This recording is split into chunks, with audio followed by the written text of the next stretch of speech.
Hi friends, అందరికీ నమస్తే. మా ట్రావెల్ వ్లాగ్లోకి స్వాగతం. తిరుమల శ్రీవారి దర్శనం పూర్తయిన తర్వాత మేము తిరుపతికి వచ్చాం. అక్కడ బస్టాండ్ నుంచి రాత్రి 11 గంటలకు అరుణాచలం బయలుదేరాం. అయితే ప్రయాణ సమయం సుమారు 4 గంటల పాటు సాగింది. మేము ఉదయం 3:30 నుంచి 4 గంటల లోపు అరుణాచలానికి చేరుకున్నాం.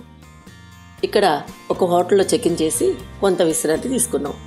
తర్వాత బ్రేక్ఫాస్ట్ చేసి ఉదయం 9 గంటలకు అరుణాచలేశ్వర స్వామి ఆలయ దర్శనానికి బయలుదేరాం.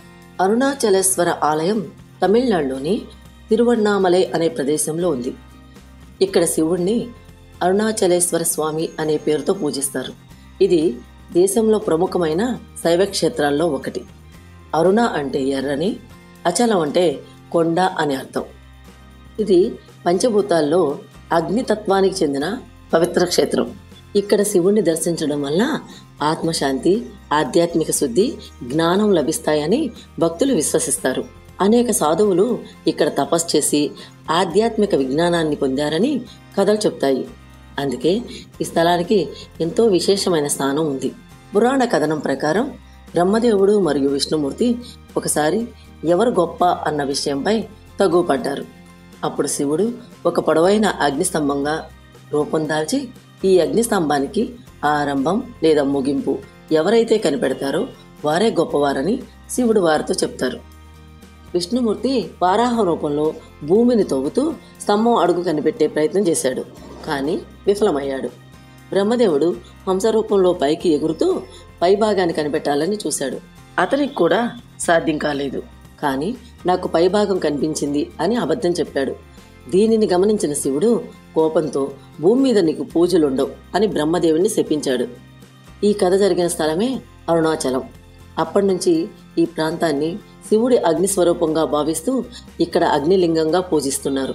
అరుణాచలేశ్వర ఆలయంలోకి ప్రవేశించిన తర్వాత కేవలం ప్రధాన గర్భగుడి మాత్రమే కాదు, ఇక్కడ అనేక ముఖ్యమైన ప్రదేశాలు, శిల్పకళ మరియు ప్రాముఖ్యత కలిగిన అంశాలు ఉంటాయి.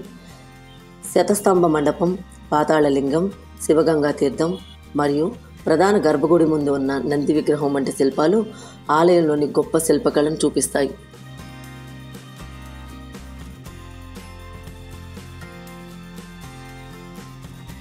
మేము ఆలయంలోకి ప్రవేశించగానే భక్తుల రద్దీ చూస్తే నిజంగా ఆశ్చర్యంగా ఉంది. ఇక్కడికి పెద్ద ఎత్తున భక్తులు తరలి వచ్చారు. దాదాపు 4 గంటల పాటు నెమ్మదిగా ముందుకు సాగుతూ ఆలయ గర్భగుడిని దర్శించుకోవడానికి వేచి ఉండాల్సి వచ్చింది. క్యూలో ఉండగా ఆలయ అధికారులు భక్తులకు బటర్ మిల్క్ అందించారు. అలానే మధ్య మధ్యలో వాటర్ ట్యాప్స్ కూడా ఉన్నాయి. ఒకవేళ మీరు ముందుగానే ఒక వాటర్ బాటిల్ని అందుబాటులో ఉంచుకోవడం చాలా మంచిది. ఇక్కడ కేవలం తమిళనాడు భక్తులు మాత్రమే కాకుండా అన్ని ప్రాంతాల నుండి భక్తులు వచ్చారు. ముఖ్యంగా మన తెలుగు ప్రజలు ఇక్కడ ఎక్కువగా కనిపించారు. ప్రదక్షిణ మార్గంలో నడుస్తుంటే ఆలయం మొత్తం స్పష్టంగా కనపడుతుంది. ఆ దృశ్యం నిజంగా అద్భుతంగా ఉంటుంది. ప్రతి మూలలోనూ చిన్న చిన్న గుళ్ళు ఉన్నాయి. వీటన్నిటికీ ఓ ప్రత్యేకత ఉంటుంది. అలాగే ప్రతి శివాలయంలో మాదిరిగానే ఇక్కడ కూడా గర్భగుడికి ముందు ధ్వజస్తంభం ఉంటుంది. ప్రధాన గోపురం మేఘాలను తాకినట్లుగా ఆకాశాన్ని తాకినట్టు కనబడుతుంది. శివుడి ముందు చిన్న నంది విగ్రహం కూడా ఉంటుంది. ఇలా ఆలయాన్ని చుట్టూ చూసుకుంటూ నడవడం, ప్రతి మూల అన్వేషించడం, ఆధ్యాత్మికతను అర్థం చేసుకోవడం అనేది ఈ ప్రయాణంలో గొప్ప అనుభవంగా నిలుస్తుంది. ఆలయం ప్రవేశ ద్వారం చాలా బలంగా ఉంది. తలుపుపై పెద్ద తాళం వేసి ఉంది. ఆ తలుపు పక్కన ఓ గంభీరమైన విగ్రహం నిలబడి ఉంది. ఇక్కడి నుంచి చూస్తే ముఖద్వారం నుండి గర్భగుడి ప్రవేశ ద్వారం వరకు మనకు కనిపిస్తుంది. ఆలయం వైపు క్యూలో నడుస్తూ ఉంటే ప్రతి దిశలో మనం చూడగలిగిన దృశ్యాలు చాలా ప్రత్యేకంగా ఉంటాయి. అక్కడక్కడ అద్భుతమైన శిలాస్తంభాలు మన దృష్టిని ఆకర్షిస్తాయి. శివలింగాలతో పాటు చాలా దేవుళ్ళు మరియు దేవతల విగ్రహాలు బాగా అమర్చబడ్డాయి.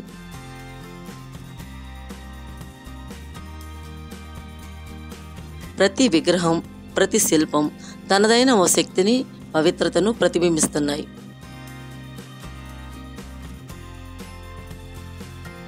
ప్రయాణం కొనసాగుతూనే ఇంకా ఈ అందాలు మాలో ప్రశాంతతను కలిగించాయి. దర్శన సమయంలో మనం కెమెరా లేదా మొబైల్ను యూజ్ చేయకూడదు కాబట్టి నేను ఇక్కడ దృశ్యాలని తీయలేదు. మనస్ఫూర్తిగా ఆ దేవుణ్ణి మేము దర్శించుకోవడం జరిగింది. ఆలయ దర్శన అనుభవం వర్ణనాతీతం.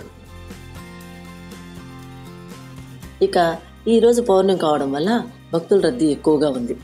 అందుకే దర్శనానికి 4 గంటల సమయం పట్టింది. సాధారణ రోజుల్లో అయితే ఇది 1-2 గంటల్లో అయిపోతుంది. అందుకే మీరు ఇక్కడికి రావాలని ప్లాన్ చేస్తే రోజు, సమయం, రద్దీని బట్టి ముందుగానే ప్లాన్ చేసుకోవడం మంచిది. అరుణాచలేశ్వర దర్శనం తర్వాత మేము మధ్యాహ్నం 2 గంటలకు హోటల్కి తిరిగి వచ్చాము.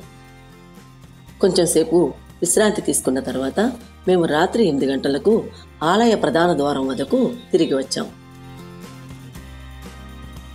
ఇక్కడ దీపం వెలిగించి 9 గంటలకు గిరి ప్రదక్షిణ ప్రారంభించాం.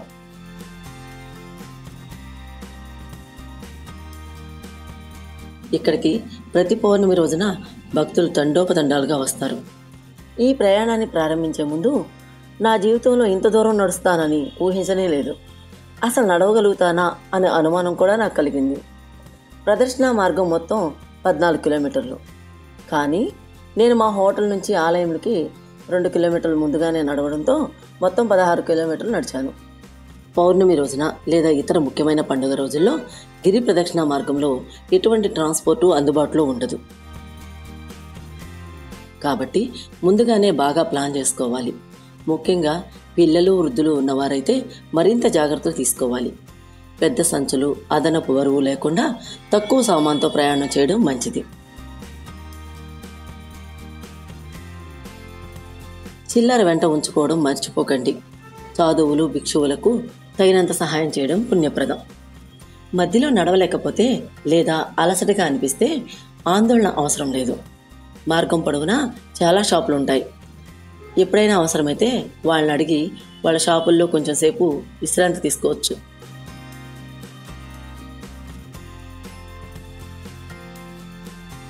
నాకు చాలా ఆసక్తికరంగా అనిపించిన విషయం ఏమిటంటే చాలా చోట్ల ఫుట్ మసాజ్ మిషన్లు పెట్టారు.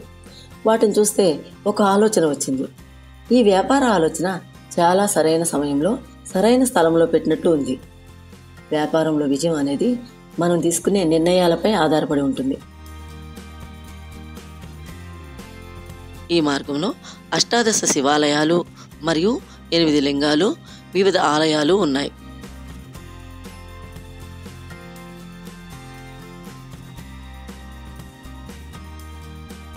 ప్రతి చోట కర్పూరం వెలిగిస్తూ భక్తులు ఒక ఆలయం నుండి మరొక దానికి సాగుతారు. ఇది ఒక భక్తి భావంతో నిండిన ప్రయాణం.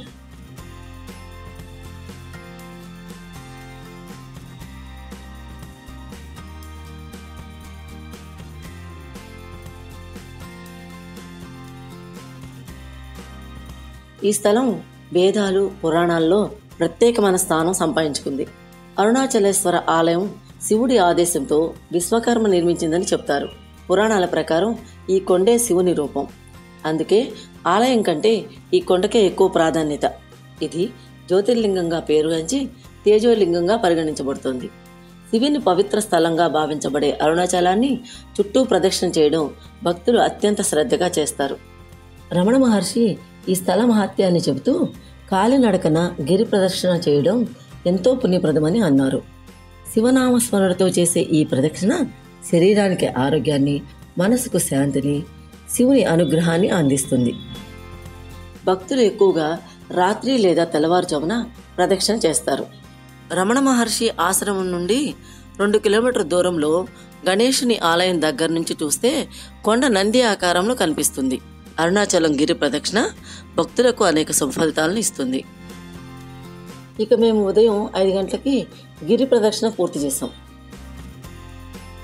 పౌర్ణమి రాత్రి సాగిన ఈ ప్రయాణం ఓ అపూర్వ అనుభూతిగా మిగిలింది. ప్రతి అడుగు శివస్మరణతో నడిచిన ప్రయాణం కాబట్టి అలసట కన్నా ఆత్మీయ ఆనందమే ఎక్కువగా అనిపించింది. గిరి ప్రదర్శన నడుస్తూనే ఓం నమ శివాయ అని ప్రతి క్షణం శివుని స్మరించుకుంటూ అరుణాచల మహిమను అనుభవిస్తూ నడిచాం. పౌర్ణమి గిరి ప్రదక్షిణ తర్వాత శరీరానికి విశ్రాంతి అవసరం. అందుకే మధ్యాహ్నం వరకు నిద్రపోయి సాయంత్రం తిరిగి మరలా అరుణాచలేశ్వర దర్శనానికి బయలుదేరాం. ఆలయానికి తిరిగి వచ్చాక మేము దీపం వెలిగించి గిరి ప్రదక్షిణ ముగించాం. ఇది ఇక్కడ ప్రతి ఒక్కరూ చేసే సాంప్రదాయం.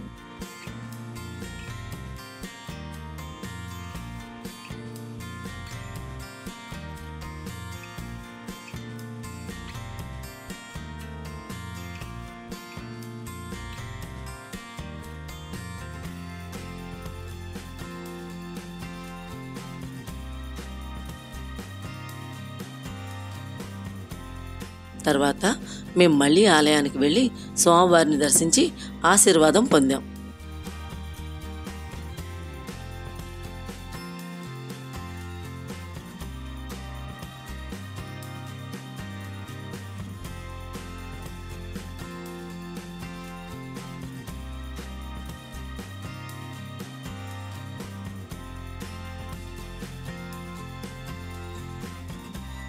ఒక ముఖ్య గమనిక, నైట్ 8 గంటలకు ఆలయ ద్వారాలు మూసివేస్తారు. మళ్ళీ ఉదయం 5 గంటలకు ఓపెన్ చేస్తారు. ఇక్కడే మా అరుణాచల యాత్ర ఓ పవిత్ర ముగింపుకు వచ్చింది. ఈ యాత్ర మీకు కూడా ఓ మంచి అనుభూతిని పంచుతుందని ఆశిస్తున్నాను. మీరు ఎప్పుడైనా పౌర్ణమి రోజున అరుణాచలం వెళ్ళారా? మీ అనుభవాన్ని కామెంట్ రూపంలో చెప్పండి. ఇది కేవలం యాత్ర కాదు, మానసిక ఆధ్యాత్మిక శుభప్రాప్తి కలిగించే పవిత్ర సాధన. ఇలాంటి సమయంలో వీరులంతా తరచుగా చెప్పే మాట ఏంటో తెలుసా? Like it. Comment. Follow. VRS. Vision.